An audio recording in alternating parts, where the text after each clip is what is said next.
Welcome back to another video. My name is Matt and I help people overcome retroactive jealousy. In this video, I'm going to go through with you and tell you 3 easy ways that we can start letting go of these retroactive jealousy thoughts and retroactive jealousy beliefs that are plaguing our life and plaguing our day. What are the 3 easy ways that I would recommend for you to start adopting into your own life to start feeling relief from these pains, from these thoughts, from these even limiting beliefs that you may have, to kind of get you on that road through to recovery and from there on freedom, living a life of absolute amazement that both you and your partner deserve. So we'll get to those 3 ways in just a moment. But before we do, if you could take a quick moment and smash the like button, so that'll activate YouTube's algorithm and get the video out to more people that need to see it. I'd really, really appreciate it. So it was Buddha that said, attachment is the root of all suffering. That's very, very important to understand. Attachment is the root of all suffering. So anytime that we feel ourselves in angst, anytime we feel the anxiety, anytime we feel the pain, it is because we've attached ourselves to some sort of outcome, to some sort of belief, and we are upset that this result is not what we wish it was. We are attached to what we think should happen against what the reality of what actually happened is. And this attachment goes through anything in life. I mean, when people are expecting certain results with their job performance, or certain attachments to relationships and things like that, like marriages, how they expect a marriage needs to be, or a certain friendship would be. And when those things don't end up the way they think they were supposed to be, we start suffering. When something, it could be anything, doesn't turn out the way that we think it should be, we start suffering. Now, these beliefs that we have, these beliefs about our, partner's past, or beliefs about our own security, insecurity, things like that, our own confidence levels, who we are, these beliefs that we have attachments to, that we think make us and create us in this moment, you have to understand that they are just things that we've picked up along the way. Does that make sense? These beliefs that we have about ourselves, beliefs that we have about, women and what we should expect out of them, or men and what we should expect out of them, and life in general, these are not really our beliefs. They are just things that we've kind of picked up along the way through our life. Now, that's very important to understand, because just as easily as we've picked something up and created and some sort of attachment around it and say, this is me, this is how things should be, my partner shouldn't be allowed to behave this way, whatever it is, we can just as easily actually drop those beliefs, to those attachments, to those thoughts and beliefs as well, just as easily as we've picked them up, because we've picked them up through a lot of repetition of hearing them, of seeing things happen in a certain way, hearing things happening, seeing things happen in this outer appearance. And so through that repetition, we've picked them up, but through repetition of changing and letting things go and going through this whole process of overcoming RJ, which we've talked about a whole lot on this channel, of course, it's through a lot of repetition, right? But it's the repetition of letting go, making the decision that you can let go of this stuff just as easily as you've attached yourself onto it. So that's very, very important. I hope that makes sense to you, that, throughout our lives, we gain attachments to certain beliefs, things, values, that things need to be a certain way, that it has to be this way, that it's wrong if it's not this way. Just as easily as we've gained those attachments, we can let those attachments go. And when we let those attachments go, we let life flow.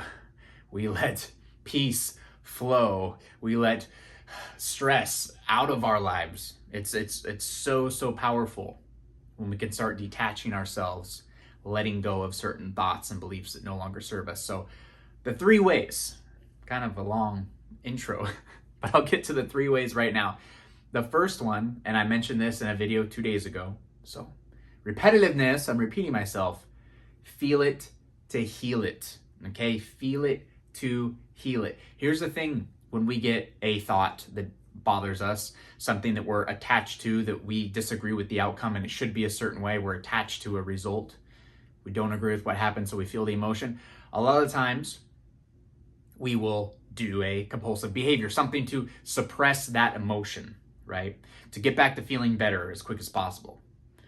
Retroactive jealousy wise, that's, could be asking questions, going on social media, exploring the thought. It could be, for other things, alcohol, drugs, a big fat fast food meal from McDonald's, something to mask the pain. But if we don't mask the pain and instead not, run from it, not try to suppress it through these other measures, but instead feel it come in, feel the emotion, not judge the emotion, but just feel it. Strip away everything about attachments and things should be this way, just feel the emotion. We start to heal ourselves. When we expose ourselves to the feeling, feel it without judgment, it will dissolve. The next time it happens, we feel it again. Yes, it feels uncomfortable, but it will dissolve. The more we do this and the more we expose ourselves to that feeling, it's like exposing ourselves to any other fear. The more you expose yourself to heights, the less you're going to be afraid to be up high.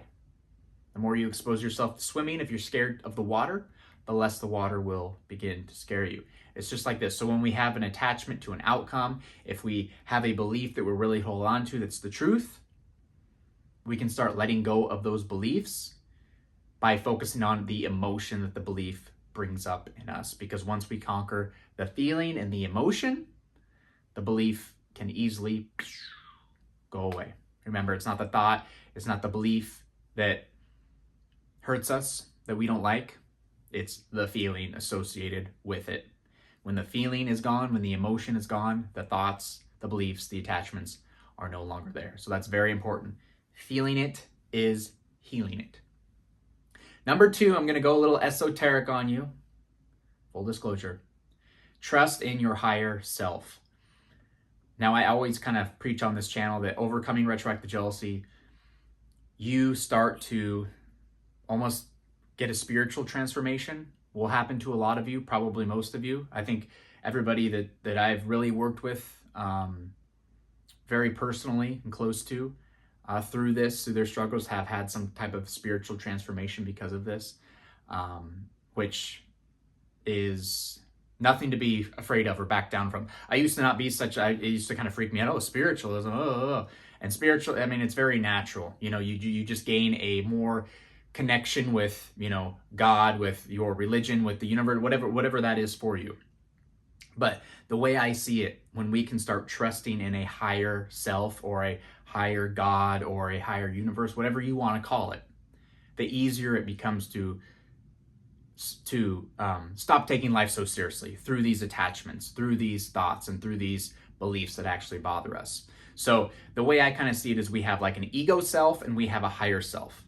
And like our ego self is the one that is attached to all this stuff, that doesn't want to get damaged, that says the things that our partner did in their past are wrong and we should break up with them or we should judge them for it. And the problem with the ego is, we do those things, we break up with them, we, put them down and and we gain nothing from it, right? Our ego doesn't even gain anything from it. Our ego goes right back to, demanding answers and in the next relationship we're in or whatever it is. But the ego is that thing that wants to attach. I want this. I have to have this. I have to be number one. No one else, I should get a partner that's a virgin. And the problem is when you get that, the ego's not happy with that either.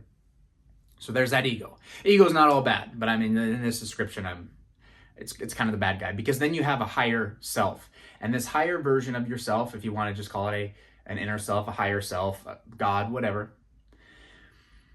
knows everything already. Let's put it that way. In teachings and in whatever religion you follow, usually this higher version of yourself knows everything already.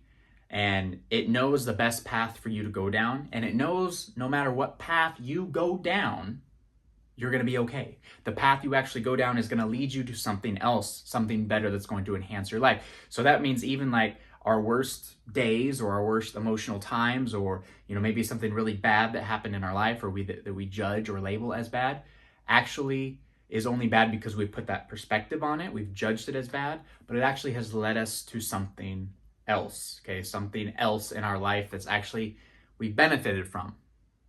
So if we would have just, trusted in that higher self in the first place and known, hey, everything happens for a reason. No matter what happens here, I know it's for me. Like, instead of, we've talked about this before, things happen to me, instead of that stance, everything happens for me, everything's for my highest good, everything leads me to the next step in my journey through this life. If we take that stance on things, all of a sudden, we're no longer, in this ego area where things have to be a certain way.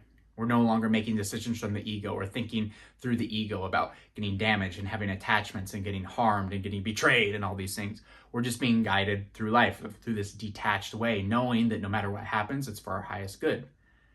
If you and your partner don't work out, that's okay. Something else will be there for you. Something better will come of it. You'll take certain lessons that you learn from this relationship and you'll use them in other areas of your life. If this job doesn't work out, that's okay. The door will open for something else. We tend to fear the unknown so much, but the key is in here is to embrace the unknown and get excited about the unknown, because no matter what, you're going to be okay. No matter what, even through all your hardships that you went through one way or another, you're sitting here and watching this video through your computer, through your phone. So whatever happened up to this point, you're here, you're breathing, you're alive, you're okay. Everything that's led you to this point now. So it's always through this guidance system of our higher self, our higher God, whatever you want to do, where we know we can just detach from what we think needs to happen and just kind of let life flow. Let life flow. These thoughts and these things that kind of take us down, these beliefs that we have, we can let them go and go with the flow. Let life flow. Don't have to attach ourselves. This has to be this way. This is wrong. You shouldn't have done this. All these attachments that we have, we can let go and just understand, almost become this allower, allowing things to come into our experience, knowing that it's for us, knowing that it's leading us to our next step, that we can't do wrong, that all this life seems so serious, but at the end of the day, we can make it all a game and we can have some fun with it. That's very, very key.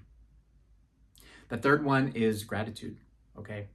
Gratitude for me was very important in my journey in retroactive jealousy when I had these very painful, real, intrusive thoughts coming in. And they seemed so real, and I just needed something to shift my mind off of it a little bit. And so I would just find things to be grateful for. I had videos, I remember on my phone of my nephew. My nephew was 1 year old at the time. Now he's 4 years old, wow. But I have videos of it, and I watch videos of it, something just to kind of bring my spirits up. I even made a file on I think it was my computer, or maybe in my notes app on my phone, one of them, but pictures of me and my partner, different motivational quotes, different things that made me feel grateful, and I would just go through it. And not saying the emotion was automatically there and I was cured. Like, I still kind of felt like crap as I was going through, but it was taking my attention off of RJ and really showing me I have a lot of stuff to be grateful for. I have a lot of stuff to be grateful for. And gratitude, if you have watched any, if you follow Dwayne Johnson on Instagram or anything like that, that's all he preaches is gratitude. How he fuels his life is through gratitude. How he doesn't get too upset with things when it doesn't go his way. He goes back to gratitude. What am I grateful for now? Nothing new can come into my life unless I'm grateful for what I already have. Tony Robbins, same type of thing. Tony Robbins has a really good meditation on gratitude and finding moments to make you feel grateful for and bringing them up in your mind. I've done it a couple times. Both times I got emotional during them. So he preaches gratitude also. But gratitude is our shift basically back out of the darkness of these thoughts. As I make this video in the dark, back out of the darkness and into the light, right? Taking our attention off of these things we think need to happen and these attachments and so on and so forth, and into what we're grateful for now and how beautiful our life is now. Because in our life, we can find something to be grateful for. Even the roof over our head, even the breath, that we have, that, our eyes to see, our hands to feel. Some people don't have eyes, some people don't have hands, so we can find something to be grateful for. And that shifts us into that state of presence, into that state of gratitude, out of that state of ego, out of that state of attachment, and into, I'm so thankful for the life I currently have. So those three ways, I consider them easy because it's something that you can kind of start doing now, but really, really powerful if you really start putting them into effect. So again, number one is to feel it. Feeling it, healing it, okay? Feeling it heals it. Feeling that emotion, when you're attached to something and you want to act on it, you want to say, but that's not right, but no, you shouldn't do that. Stopping yourself feeling that emotion, not judging it, letting it come, letting it go, okay? You feel it to heal it. Second one is trust in that higher self, detach from this ego side of things and trust in this higher self. Trust in this higher God, this religion, this source energy, whatever your belief is. But trust that everything in this life is happening for you. Nothing can ever happen to you. Don't take that stance of a victim. Become the allower of your situation. And understand that everything happens for you. Everything is for your benefit. Even if something seems really bad, it's only because we've taken a perspective and judged it as wrong. We don't have all the answers. We can't be scared of the unknown. We have to get excited about the unknown and know no matter what happens, it is for our highest good and will always lead us to a better life. And the third one is gratitude, okay? Being grateful, whatever you have to do. So make a list, whatever on your phone, like I did in the Notes app, put pictures of you and your partner together, pictures of you and your kids, your nephews, whatever makes you feel good. Whatever makes you feel good.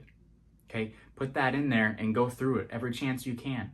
What are you grateful for? Because the more we focus on what we're grateful for, the more we are away from these thoughts that are taking us into those dark places, down those rabbit holes, and the more we can refocus on what makes us feel good now and the many blessings we have in our life now, the faster our road to freedom and recovery will be. And also, if you want more help in overcoming retroactive jealousy, I have my 3 courses for sale. It's down in the links in the description below. And of course, if you want more, premium support, one-on-one personal help with me, I'll give you my personal WhatsApp phone number if you want to take advantage of that. The WhatsApp coaching is also available in the links in the description below. Other than that, I hope you have a fantastic day, and I'll see you in the next video.